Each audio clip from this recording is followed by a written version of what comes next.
does it take to write a successful interview, whether that be for a newspaper or a magazine or hell, even a YouTube video? I've always thought about that question as someone who has been doing interviews with all sorts of different interesting people throughout my career. I obviously want to learn to get better at it because I know that there is room for improvement with all of my interviews. And day in and day out, I look at a lot of articles, look at a lot of interviews, and just try to piece together what makes the great interview. Everyone wants to be like Nardwuar, but unfortunately, not everyone is as charismatic as that fella. Now, I can give you some pointers on what exactly makes a good interview, but today we're going to be looking at it from the opposite end of the spectrum. What makes a terrible interview? And there are obviously a lot of things: asking boring questions, not engaging with the conversation, but I think the primary fundamental thing that every interviewee needs to understand is that they need to be able to actually interview the person they're interviewing. I've looked at a lot of interviews in my life, but I dare say this might be one of the worst interviews to have happened in a very long time, and it unfortunately delves into a subject matter, a piece of media that a lot of people are incredibly passionate about: One Piece. More specifically, the One Piece live action, which, if you guys don't know, Season 2 recently just came out. I'm slowly working my way through Season 2 right now, enjoying it so far, as much as I did the first season. But we have an article here from Kotaku about a particular interview, apparently, that was done to Makenyu, who, if you guys don't know, is the actor who plays the live-action Roronoa Zoro. With the article here that says, Esquire magazine, AI generated a fake interview with live-action One Piece actor Makenyu because he was busy. Holy shit. So let's read through this together. Makenyu Maeda, better known simply as Makenyu, was set to be interviewed by Esquire Singapore magazine earlier last month, following the lead up to the second season of Netflix's live-action One Piece adaptation. Unfortunately, Makenyu, who portrays Zoro, was too busy to attend an in-person chat, which is why Esquire opted to interview Claude's AI recreation of him instead. God, I love how the article writers at Kotaku just are already questioning the, morality and just the terrible choices just by putting that subtle question mark at the end there of their opening paragraph. Great article writing, guys. Before you ask, no, this isn't a late April Fool's joke. In fact, the interview was actually published back in the first half of March, but its existence has only just reached Makenyu's fanbase, who aren't pleased about it, in the last couple of days. This is presumably because neither Makenyu nor his talent agency has jumped at the opportunity to promote the AI slop recreation of the actor featured in Esquire's piece. Reading through the interview itself, which Esquire notes, was produced with Claude Copilot and edited by humans, feels like a fever dream. God, that is so fucking Orwellian, Jesus Christ. Not only did they use Claude AI, they used Copilot, which is another AI program, so they double dipped with AI programs. But don't worry, guys, the whole thing was edited by a human, because God knows we're not gonna triple dip. Ew, who does that? Disgusting. We have our limits over here at Esquire magazine, apparently. AI Makenyu is asked a breadth of vague and ridiculous question, like how it deals with pressure and expectations and feelings of disillusionment, and the AI responds exactly how you'd expect it, by throwing out non-committal answers and referencing things with absolutely zero context. There is no level of prompt typing, there is no level of finicking with the inner workings of Claude or Copilot or whatever the fuck bullshit AI program you end up using that could possibly tell you about very human emotions like pressure and expectations and disillusionment, just feelings in general. It's not able to replicate that. What the AI will do is it will try its best to try and replicate it. It'll look at a bunch of reference material and go, yes, I believe this is how a human being would respond to that question. But in actuality, it's hollow. It's vague. There is no substance there whatsoever because there is no feelings there whatsoever. Maybe you shouldn't have published the bit where AI Makenyu talks about the pressures of living up to his deceased father, the legendary action star Sonny Chiba, and how it wants to make him proud, because that's incredibly fucked up. I mean, look, I'm glad that Kotaku is the one saying it because we were all thinking it. Okay, I didn't know about that. I knew before going into the story about, all the ridiculous, feelings-based questions or whatever, but the fact that he brought up his dead dad as well, Dude, that's some doppelganger shit, bro. That is terrible. And if I were to give any benefit of the doubt, which I really don't want to in this instance, because there's really no point, but let's say, just for argument's sake, right, if we were to give the benefit of the doubt, at least the AI had the decency, quote unquote, to, leave a positive message about, how Heath wants, to make his dead father proud, which, is a great sentiment. I'm pretty sure everybody wants to do that. But when it doesn't actually come from the person who lost the father or had a father figure at all, then it's really messed up. It's very doppelgangerish. It's very, just messed up, really. There's no other way I can put it. It's just messed up. And the fact that this magazine thought it was a good idea to keep this shit into, I mean, the fact that they even did this interview at all is obviously questionable, but the fact that they decided to keep this very sensitive topic about, like, a deceased father or whatever into it and just ran with the story because it'll, I don't know,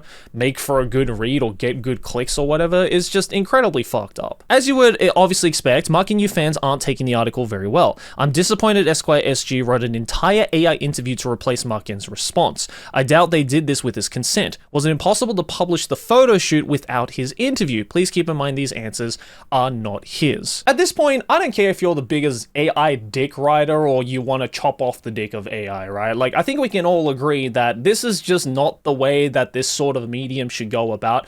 People don't give a fuck about interviewing robots. That's the reason why we don't ever see an interview with Microsoft Sam or whatever in the past. But guess what, guys? After all of this backlash happened last week as of me recording this video, it seems like the magazine in question, Esquire SG, has responded to the backlash. Ooh, juicy. Now you're probably thinking, ooh, what kind of response is it? Considering the amount of backlash, considering the moral questionability of it all, and just the sheer bizarreness of the entire situation, they were apparently so desperate to get clicks that they opted in to literally scrape the bottom of the barrel and keep digging further down into the ground. What kind of response do they have? Do they feel sorry? Are they remorseful? Well, according to this article, it's none of the above. Esquire Singapore responds to criticism over use of AI for mucking news story and calls it a deliberate, creative decision.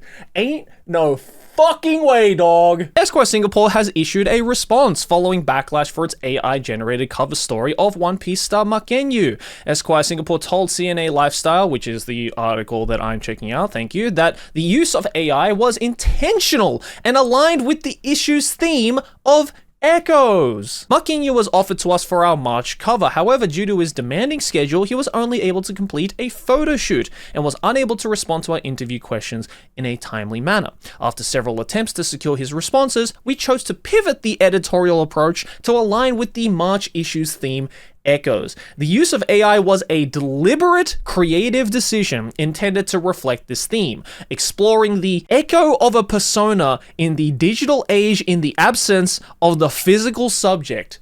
What the fuck does that mean? Okay, so let me get this straight. Not only did they AI manufacture and just completely fake an interview with an actual living and breathing celebrity, all because the schedules didn't line up, which makes sense. Makenyu is a pretty big actor. He's a pretty busy guy. I'm sure he has a lot of schedules going on. Hey, at least you had the time to, grab a photo for the issue or whatever. I don't know why you couldn't just upload that photo and call it a day. But it seems like the issue that this interview is inside of, most likely, and I don't know, this is just speculation, but according to their words, is full of interviews like this, is full of potentially even more AI generated interviews with non-humans. Like, this is just the biggest amount of copium that I've ever fucking seen. I don't know why they couldn't just be like, yeah, my bad, gang, we just kind of fucked up, we're really desperate for the interview, we'd already locked that shit in, the big dogs up top weren't gonna be happy if we didn't have a Makenyu interview, so yeah, we were just like, fuck it.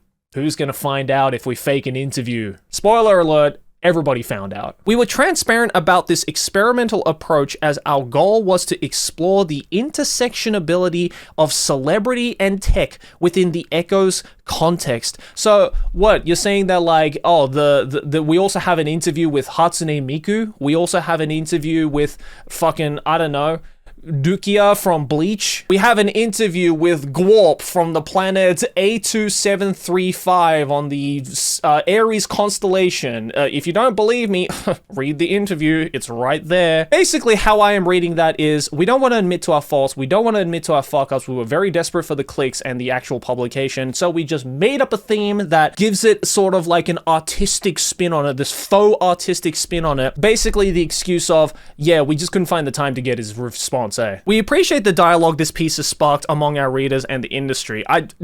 Again, they are huffing some copium, bro. I don't think they appreciate this. I think they are incredibly angry that they got caught red-handed. We have noted the feedback for future editorial considerations and remain committed to pushing the boundaries of traditional media. Yeah, okay, look, I'm all for the pushing the boundaries of traditional media. I get it. You know, like magazines and, you know, interviews with people. There's only so much you can go, right? And you know, people have tried pushing the boundaries. Again, as I mentioned at the beginning of this video, look at interviewees like Nardwar, for instance. That man is definitely just, you know, going along with the whole traditional interview style, you know, content, but he's pushing the boundary with his personality, with how he interacts with the, you know, the people that he's interviewing, you know, the whole looking into the guy's like, or girl's past and blowing their minds like, how did you know that, Nardwar? By the way, if you don't know who Nardwar is, please go and check his stuff out. He is easily one of the best modern day interviewees that this world has seen. And again, I completely understand you want to push the boundaries of this traditional media that's existed for decades and decades, but this is not the way to do it, dog. This is not the way to do it. This is not why AI was made. And so this is the photo, by the way, that they managed to get for their interview. We have, you know, this